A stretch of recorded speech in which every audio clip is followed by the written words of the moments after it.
आखिर क्यों हमेशा सोता था रावण का भाई कुंभकर्ण? क्यों कुंभकर्ण की तपस्या से डोल उठा इंद्र का सिंहासन? आइए जानिए। एक बार लंका के राजा रावण, उसके भाई विभीषण और कुंभकर्ण के मन में ब्रह्मा जी को प्रसन्न कर मन चाहे वरदान प्राप्त करने का विचार आया। विभीषण ने कहा कि हमें ब्रह्मा जी से लोक कल्याण का वरदान प्राप्त करना चाहिए।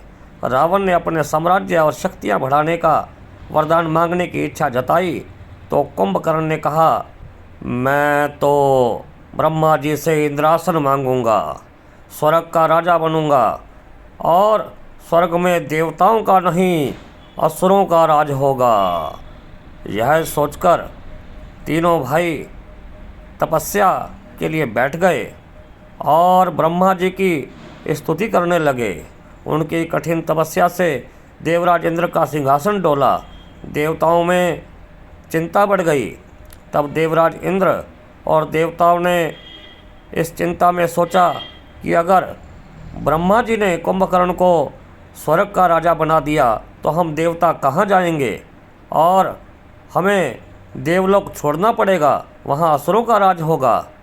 इसलिए हमें बुद्धि की देवी माँ शारदे का, माँ सरस्वती का स्मरण करना चाहिए। वे ही हमें कोई मार्ग सुझा सकती हैं। यह सोचकर देवताओं ने माँ सरस्वती की आराधना की। माँ सरस्वती प्रकट हुई और आश्वासन दिया कि मैं वरदान मांगते समय कुंभकर्ण की जीवा और बुद्धि पर बैठ जाऊंगी, इसलिए वे किसी प्रकार की चिंता न करें। इस तपस्या से प्रसन्न होकर ब्रह्मा जी प्रकट हुए और उन्होंने वरदान मांगने को कहा। विभीषण ने जन कल्याण और प्रभु भक्ति का वरदान मांगा। तब ब्रह्मा जी ने तथास्तु कहकर उन्हें वरदान दिया। उन्होंने रावण से कहा कि वरदान मांगो, तो रावण ने विश्व विजयी बनने का और देवताओं पर, गंधर्वों पर विजय पाने का वरदान मांगा। तब कुंभकर्ण ने जब वरदान मांगा तो माँ सरस्वती ने उसकी बुद्धि पर कब्जा किया हुआ था, तो उन्होंने इंद्रासन की जगह निंद्रासन मांग लिया। ब्रह्मा जी ने तथास्तु कहा और कहा कि तुम हमेशा सोते रहोगे, तुम्हें निंद्रासन मिलेगा। तब रावण चिंतित हुए। उन्होंने ब्रह्मा जी से गुहार लगाई कि ये तो वरदान नहीं, यह तो श्राप है, आप कुंभकर्ण को दिया वरदान वापस लीजिए। तब ब्रह्मा जी ने कहा कि ऐसा नहीं हो सकता। हाँ, इतना अवश्य है कि कुंभकर्ण 6 महीने सोएगा और उसके बाद एक दिन उठेगा और फिर 6 महीने के लिए सो जाएगा।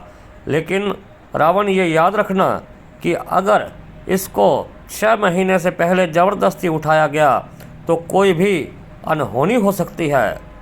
तो भक्तों, मित्रों, साथियों, यह कथा है कि कुंभकर्ण हमेशा क्यों सोता था। और आपको ये कैसा लगा, ये कमेंट बॉक्स में ज़रूर बताएं। जिन्होंने इसको सब्सक्राइब नहीं किया वे कर लें। जय श्री राम।